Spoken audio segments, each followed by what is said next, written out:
It feels like everything's just sort of falling apart, and I'm trying so hard to remain hopeful. It feels like I'm in an alternate. Welcome back to Glow Gossips USA, the channel where we dive deep into the shocking truths, untold betrayals, and explosive secrets behind the Sister Wives saga.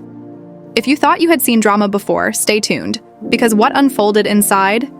That courtroom shook the very foundation of Kody Brown's world. This is not just another family dispute. This is the unraveling of an empire, played out before the eyes of the world. The gavel had not even fallen, yet the air inside the courtroom was suffocating, heavy with tension and silent truths that no one dared to speak aloud. Outside, cameras flashed wildly, capturing every flicker of expression on the faces of the Browns as they stepped into the building where their entire family legacy was about to be dissected.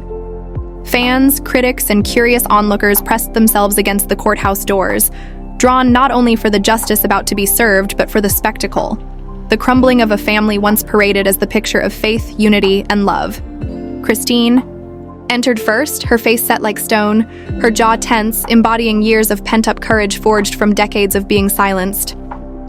She moved to her seat without hesitation, eyes locked forward, refusing to even glance at Kody. Behind her, Janelle followed, her frame heavy with exhaustion, carrying the invisible weight of countless sleepless nights and endless worries about the future of her children. Then came Meri, silent, graceful, unreadable as always, yet her quiet presence beside Christine and Janelle spoke volumes louder than words. For the first time in years, these three women were not rivals.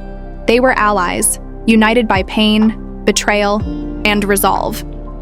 Across from them sat Kody. His once golden curls had dulled, his trademark confidence stripped bare and replaced with bitterness. His fists tightened on the table, knuckles whitening as though he could will control back into his grasp. Beside him, Robyn clung to his arm with a grip so tight it seemed born of both fear and possession. She leaned into him, whispering when she could, her sharp eyes locked on the women opposite her. But beneath her facade of loyalty lay guilt. Guilt that she could not disguise, and guilt the world had already seen play out in the favoritism that destroyed the family from within. When the judge finally entered, silence rippled across the courtroom. The atmosphere, however, refused to calm. Years of secrets, manipulation, and buried betrayals trembled, ready to explode. Christine's lawyer rose, his voice echoing with a power that cut through the tension. "Your Honor, this case isn't about divorce. It isn't about separation. It's about a pattern of abuse, manipulation, and betrayal that has devastated these women and their children. We are not asking only for fairness. We are asking for justice." The words hit Christine like a hammer. She lowered her eyes to her hands, trying to control her breathing, while Janelle gently reached over, her hand covering Christine's, a small but powerful reminder that she wasn't alone anymore. Across the aisle, Kody squirmed in his chair, restless and furious. His lawyer muttered strategies in his ear, but Kody's eyes never strayed from Christine. His glare burned with blame, the unspoken accusation that she had lit the match that turned their lives into an inferno. Robyn sat stiff, lips pressed shut. She was used to being the villain in the narrative, the wedge that split the family, but even she couldn't deny that her role in Kody's favoritism had been exposed to the world. Now, those same truths were being dragged into court, undeniable and damning.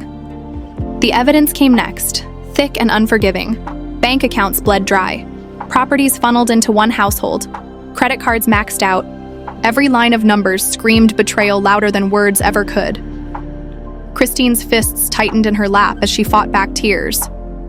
Years of sacrifice, of building, raising, and enduring, dismissed and discarded, revealed in cold financial records. When Janelle took the stand, her voice trembled at first, but grew steadier with every word. "We trusted him," she declared. "We believed every decision was made together.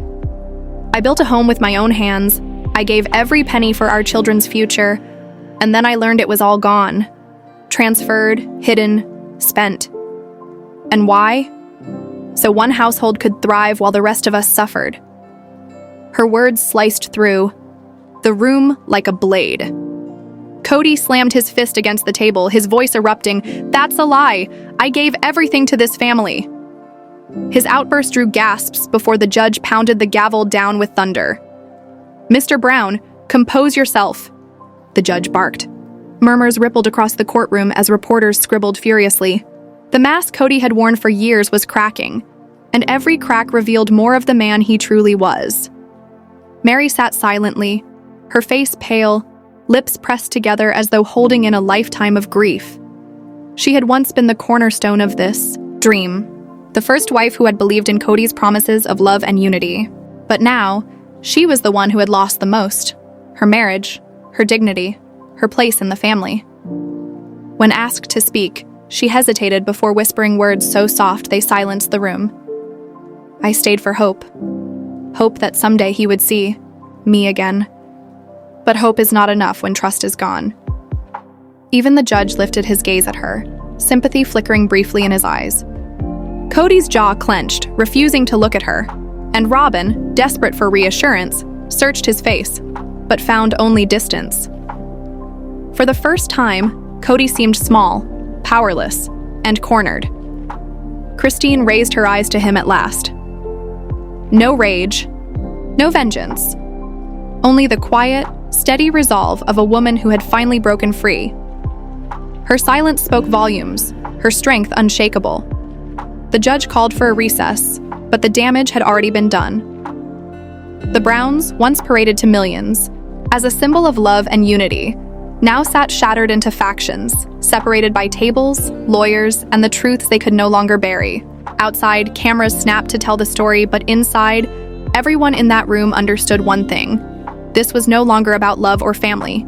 This was survival, and survival meant destroying the man who had once sworn to protect them. As Christine, Janelle and Meri stood and gathered their papers, they moved as one, no longer isolated, but a united front. Their alliance was undeniable. Kody slumped forward, his hand limp in Robyn's desperate grip, a hollow echo of the man who once boasted of power, leadership, and faith. Now, for the first time, he looked utterly powerless. Day 2 of the trial began under an even darker cloud than the first. The fiery opening arguments had already spread across the media, dominating podcasts, headlines, and fan forums. The courthouse, once crowded, was now bursting at the seams. Fans pressed shoulder to shoulder, reporters filling every space, cameras tracking every step of the Browns as they entered.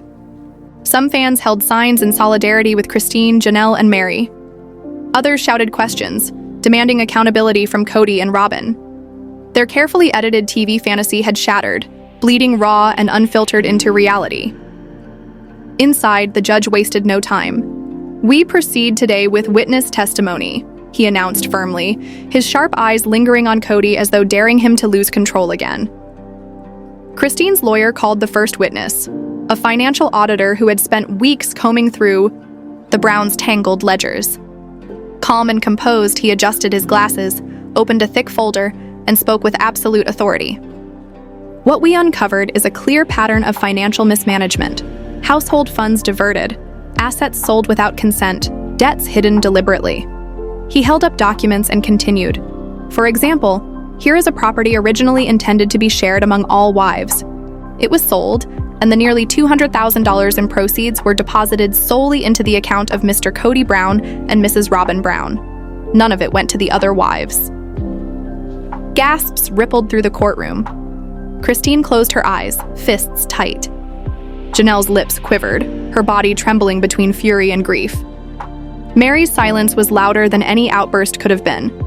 Across the aisle, Kody flushed crimson, leaning into his microphone to growl, "That's not true." But the auditor never flinched. "Every number here is documented, verified, and traceable. These are not assumptions, these are facts." The lawyer began presenting evidence of luxury credit card purchases, spa days, high-end shopping sprees, expensive vacations, all tied to Robyn's household. The silence that followed was deafening, broken only by the relentless voice of Christine's attorney. "I have 100% loyalty from Robyn." "So, okay, I guess that's like Robyn." "Nope, I'm just asking for loyalty." Whilst Christine was struggling to keep food on the table for her children, and Janelle was forced to sell her own belongings just to stay afloat, Kody Brown and Robyn were sneaking away on lavish vacations. This was the undeniable trend being laid before the court, a pattern of favoritism that not only shattered hearts but drained finances. Robyn could no longer remain silent. Her voice cut sharply through the tension, defensive and desperate. "That's a lie," she snapped. "Those trips were for the show. TLC reimbursed us. You don't know how any of this works." Before her words could carry further, the judge's gavel slammed down, echoing like thunder through the courtroom. "Mrs. Brown, you will remain silent unless called to testify." Robyn recoiled instantly, her eyes filling with tears, though her grip on Kody's arm only tightened. The moment belonged to Christine's lawyer, who now called Christine herself to the stand. She walked slowly, the sound of her heels striking the marble floor resonating in the silence. For years, her voice on television had been full of warmth, a woman desperately trying to hold together a crumbling world. But now her tone carried the weight of pain and truth long suppressed. "When I married Kody," Christine began calmly, "I had a dream. We were to be an equal family, a loving family. But what unfolded over the years was nothing short of a nightmare." Her voice grew heavier as she recalled raising children on her own while resources were funneled into one household. "My children asked why we didn't have enough, why they couldn't have what the others had. How does a mother explain favoritism? How do you explain to a child that their father chose one family over the rest?" The courtroom was spellbound. Even those who had entered doubting her now leaned forward, captivated by the rawness of her confession. Christine's voice grew more forceful. "I tried. I begged him to see us, to see our children. But every conversation turned sour. He would accuse me of jealousy, of disloyalty. And maybe I was jealous, but not of Robyn. I was jealous of equality, of respect, of the love we all deserved but never received." Her eyes glistened with tears, yet her strength radiated through. "And when I finally left, I thought it was over.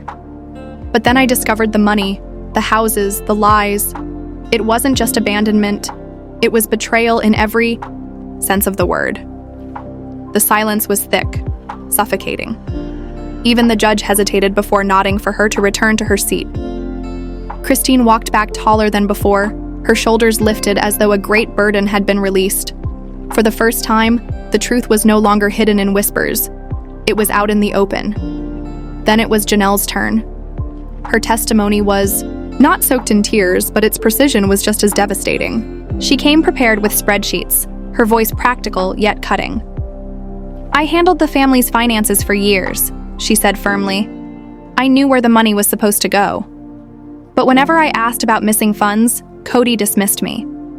He told me I couldn't see the bigger picture. Well, here it is, the big picture." She laid out thousands upon thousands of missing dollars, each figure traced to its destination. It was more damning than Christine's emotional plea because it was undeniable. Cold, hard numbers that spoke louder than any accusation. By the time Janelle was done, Kody was trembling, his face contorted with fury. His lawyer asked if he wanted to speak, and Kody shot up to his feet. His voice thundered with rage. "Your Honor, these women are twisting everything. I loved them. I cared for them. Everything I did was to keep this family together. Yes, I made mistakes. Yes, I spent money. But they turned on me. They left me. They broke this family, not me." His fist pounded the table, his finger jabbing toward Christine. "She poisoned their minds. This isn't about money. This is revenge." The courtroom erupted with whispers. Journalists scribbled furiously, the word revenge flashing across every notepad. The judge's gavel hammered the air, restoring order. Christine, unfazed, locked eyes with Kody and said softly, yet with a voice that carried through the silence, "This is not revenge, Kody. This is truth." The quiet that followed was heavier than any scream could have been. A recess was called, and chaos spilled instantly through the room. Cameras flashed, reporters shouted, and spectators huddled. But it was too late. The pristine image of the Brown family was shattered beyond repair. The courtroom was now a battlefield of betrayal, lies, and broken trust laid bare for the world to witness. And everyone knew this was only the beginning. When The session resumed. The judge's voice was stern, without a hint of softness. "We will proceed with the evidence." Christine's lawyer rose again, revealing a projection screen loaded with documents, property deeds, bank records, wire transfers. The first was the Arizona property, jointly mortgaged by all 4 wives. "This home," the lawyer declared, "was sold a year and a half ago for nearly $400,000. Instead of distributing the money equally as promised, the funds were deposited into an account under only Mr. Brown's name. 3 months later, that same money was used to buy a new home exclusively for Mr. Brown and Mrs. Robyn Brown." The gallery buzzed with murmurs. Janelle shut her eyes, shaking her head in bitter confirmation. Christine bit her lip until it nearly bled. Meri clenched her fists until her knuckles turned white. The judge turned to Kody. "Mr. Brown, is this true?" Kody shot to his feet, voice quaking with both anger and desperation. "Yes, I sold the house. Yes, I bought a home with Robyn. But I did it for the family. The others wouldn't cooperate. Robyn was the only one willing to move forward. I did what had to be done." Christine's lawyer seized the opening. "So you admit to cutting the other wives out of the decision? You admit to breaking your promise and favoring one wife above the others?" Kody's face flushed crimson. "I did what was best for us," he barked. The lawyer's voice echoed against the walls. "Best for you, Mr. Brown, not for them." Christine couldn't stay silent.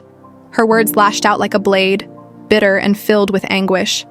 "For the family? Whose family, Kody? Because it was never ours. It was only ever yours and Robyn's." Robyn broke down in tears.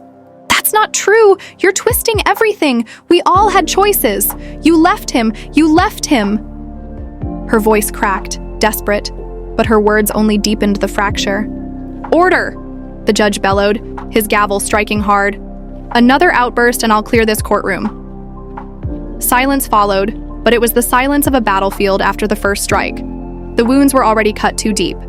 Then Christine's lawyer dropped the next bombshell: evidence of a hidden savings account. "This account," he explained, "was opened under Mr. and Mrs. Robyn Brown's names. Over 2 years, more than $120,000 was deposited here. Money taken directly from TLC show profits. None of the other wives were ever informed." The revelation sent shockwaves through the room. Janelle rose to her feet, her voice cracking with fury. "I handled those income statements. We all agreed it would be split equally. Kody, how could you?" Kody's face burned red. "You don't understand. Robyn's children needed stability. They needed security. I was protecting them." Janelle's composure finally broke. "And mine didn't? Do you know how many sleepless nights I had wondering how to pay bills? Do you know how many times my children asked why their father didn't come? You gave everything to Robyn's kids and left mine to feel invisible." Gasps filled the air. Meri's eyes brimmed with tears, though she remained silent, her silence a testimony in itself. Years of betrayal endured quietly. Christine's lawyer pressed on, revealing printed text messages between Kody and Robyn, obtained legally through discovery. They painted the picture not just of favoritism, but of a conspiracy, husband and wife plotting together against the rest.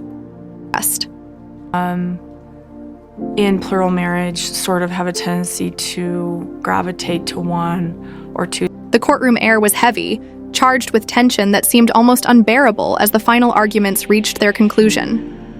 Robyn's face was pale, her eyes darting nervously from the judge to Kody, silently begging for some kind of assurance that everything would somehow fall into place. But Kody himself looked hollow, drained of the bravado and defiance he had once carried like a shield.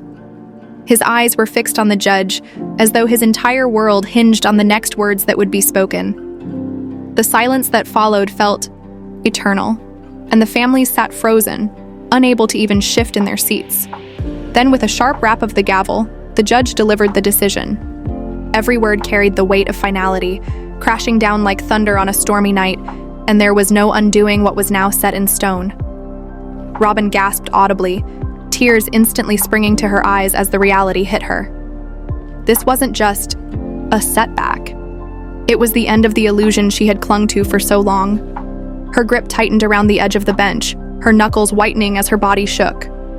Kody tried to mask his devastation, his jaw tightening, but his hands betrayed him as they trembled slightly. He had spent years trying to maintain control, to convince everyone that he was the leader of the family, the one who held the authority. But now, in this courtroom, stripped of power and stripped of excuses, he looked like a man utterly defeated. Across the room, Christine and Janelle exchanged a glance that spoke volumes. For years, they had endured manipulation, empty promises, and the constant shadow of being treated as secondary to Robyn. They had lived through betrayals and watched, as their own worth was diminished in favor of Robyn's influence. Now, with the judge's final ruling, they felt something unfamiliar yet liberating: vindication. It wasn't triumph for the sake of cruelty, but a deep sense of justice that had been long denied. Christine's hand trembled slightly as she clasped Janelle's, both women overwhelmed by the gravity of what had just occurred. Meri sat quietly, her face unreadable, but her eyes glistened with unshed tears. She had been the first wife, the one who had once held Kody's trust and love, only to be cast aside as though her years of sacrifice meant nothing. For so long, she had been hesitant to let go, caught between loyalty and the pain of abandonment. Now, as she listened to the final verdict, she felt a strange mix of sorrow and release. The courtroom had given her something Kody never could: closure. She knew that whatever came next, she no longer needed his validation. As the ruling sank in, the room erupted into whispers, gasps, and muffled sobs. Robyn buried her face in her hands, crying uncontrollably, while Kody slumped back in his chair, staring blankly at the floor. It was as if the weight of years of lies, deceit, and denial had finally come crashing down upon him. He had fought so hard to maintain control, to keep his version of the family intact, but the truth was undeniable. The system, the very authority he had believed he could outmaneuver, had shattered his defenses with cold, irrefutable justice. The judge's words echoed in Kody's mind, each one cutting deeper than the last. He thought of the cameras, of the millions of viewers who had watched his life unravel, and of the children who had grown up under his flawed leadership. Shame burned in his chest as he realized that he had not just lost a legal battle, he had lost the respect of those who once looked up to him. This was not simply a defeat, it was exposure, a raw unveiling of the truth he had tried so desperately to hide. Christine's voice finally broke through the tension as she whispered to Janelle, "It's over." The words seemed almost surreal, as though they couldn't possibly be true. For so long, the struggle had been endless, the pain unrelenting, the cycle of chaos never ending. But now, in this moment, there was an end. They would walk out of this courtroom not as defeated wives, but as survivors who had reclaimed their dignity. Their journey had been painful, but this moment of justice had given them back a piece of themselves they thought was lost forever. Outside the courtroom, the media frenzy had already begun. Cameras flashed, microphones were thrust forward, and reporters shouted questions, desperate for statements. Robyn clung to Kody, sobbing as though the world had ended, while he pushed forward, head bowed, unable to face the storm of public judgment. Christine and Janelle, though exhausted, stood taller than they had in years. Their faces, though still marked by sorrow, carried a quiet strength that drew the eyes of those around them. They were no longer the women overshadowed by Robyn's dominance. They were the women who had endured and emerged stronger.